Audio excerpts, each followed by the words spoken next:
The sun had barely risen when Grace Miller arrived at the small cemetery on the edge of town. The morning air was crisp, and a thin mist curled around the gravestones. In her trembling hands, she carried a few wildflowers she had gathered from the field nearby, nothing fancy, just a small gesture of love and remembrance. Her old coat was threadbare, her shoes worn from years of walking everywhere she went. Yet, her movements were tender, deliberate, full of respect. She knelt beside a gravestone, one that didn't belong to anyone from her family. The marble was smooth and expensive, etched with the words, "In loving memory of Emily Rose Carter, beloved wife, daughter, and friend." Grace brushed the dust from the stone and whispered softly, "I never met you, but I owe you everything." Then she placed the flowers down, bowed her head, and began to cry. The unexpected encounter. From behind her, the crunch of footsteps echoed through the quiet morning. A man's deep voice broke the silence. "Why are you leaving flowers on my wife's grave?" Grace froze, startled. Slowly, she turned to see a tall man in a tailored suit standing a few feet away. His hair was neat, his shoes polished, and his eyes sharp, but beneath the authority in his presence was a sadness that mirrored her own. I didn't mean any harm," Grace stammered. "I just wanted to say thank you." The man frowned slightly. "Thank you? For what?" She hesitated, clutching her old scarf. "Your wife, she saved my daughter's life." The man blinked. "What?" Grace took a shaky breath. "Last year, my little girl, Lily, was dying. A heart condition. The doctors said we'd lost all hope, until we got a call about a donor heart. They said it came from a woman named Emily Carter." The CEO's eyes widened. "Emily, my Emily." Tears welled in her eyes. "I never knew her, but I come here every week to leave flowers. Because her heart beats inside my daughter." The man stood speechless, emotion rippling through him like a storm. Two lives connected by loss. Grace looked down, ashamed. "I'm sorry if it upset you. I just wanted her to know she's not forgotten." The man's voice softened. "No. I'm not upset. Just, surprised." He walked closer, his gaze fixed on the grave. "I'm Nathan Carter," he said quietly. "Emily was my wife. She died in a car accident a year ago today." Grace's eyes widened. "Oh, I didn't realize." Nathan gave a bitter smile. "I come here every morning, but this is the first time I've seen you."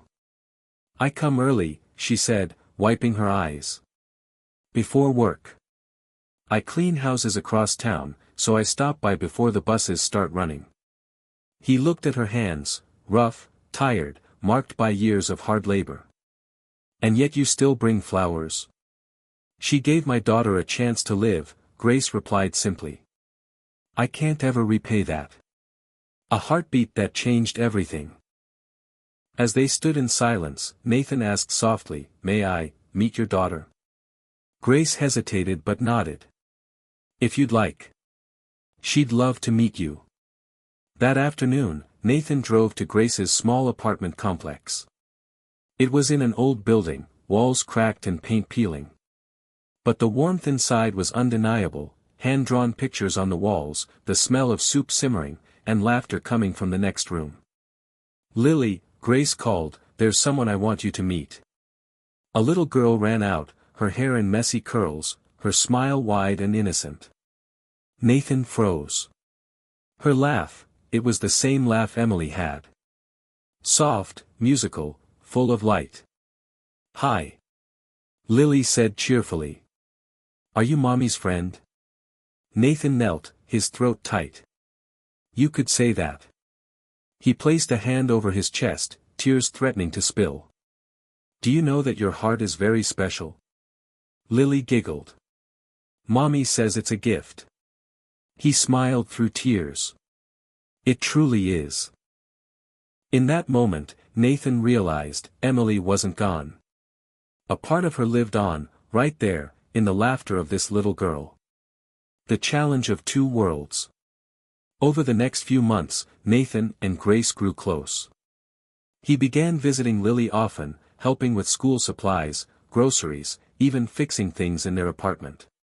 Grace resisted at first. She didn't want pity. "I don't need charity, Mr. Carter," she said firmly one day. Nathan smiled. "Then think of it as gratitude. You kept Emily's heart alive." Still, their friendship faced criticism. Nathan's business partners whispered. "The CEO and a cleaning lady? It'll ruin your reputation." Grace's neighbors gossiped. "Rich men don't help out of kindness. Be careful." But Nathan didn't care. The more time he spent with Grace and Lily, the more his heart began to heal. He started to see that wealth meant nothing if it couldn't bring peace to the soul. One evening, Grace invited him to dinner. As they sat eating simple soup and bread, Lily suddenly placed her small hand on his arm. "Mr. Nathan," she said innocently, "can I call you uncle?" Nathan felt his heart crack open. "You can call me anything you want, sweetheart." Grace smiled faintly. "You're spoiling her." He looked at her softly. "Maybe I'm the one being healed." The turning point. One winter morning, Grace found a letter in her mailbox. It was from the Carter Foundation, a nonprofit she'd never heard of. Inside was a note.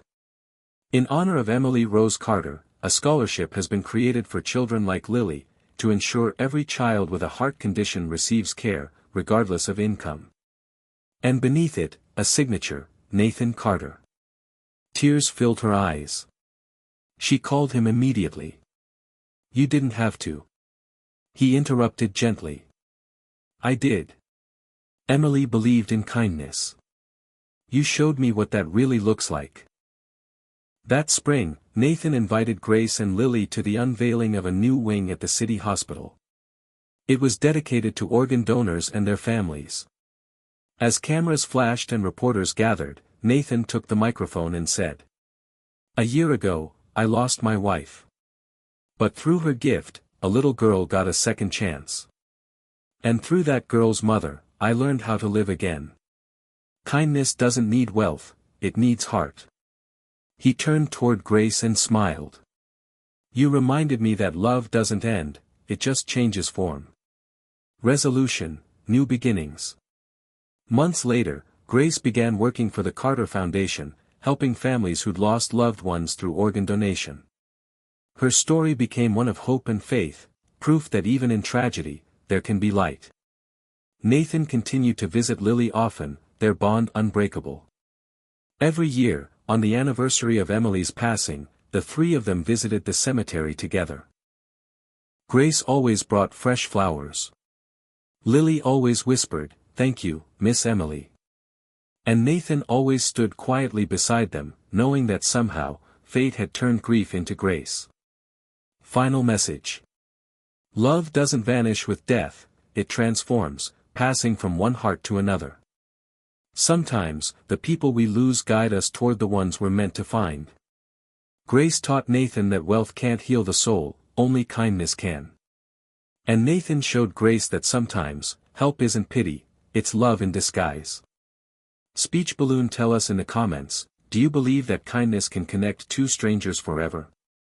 Thumbs up, don't forget to like, share, and subscribe to Be Kind Always for more emotional and inspiring life stories.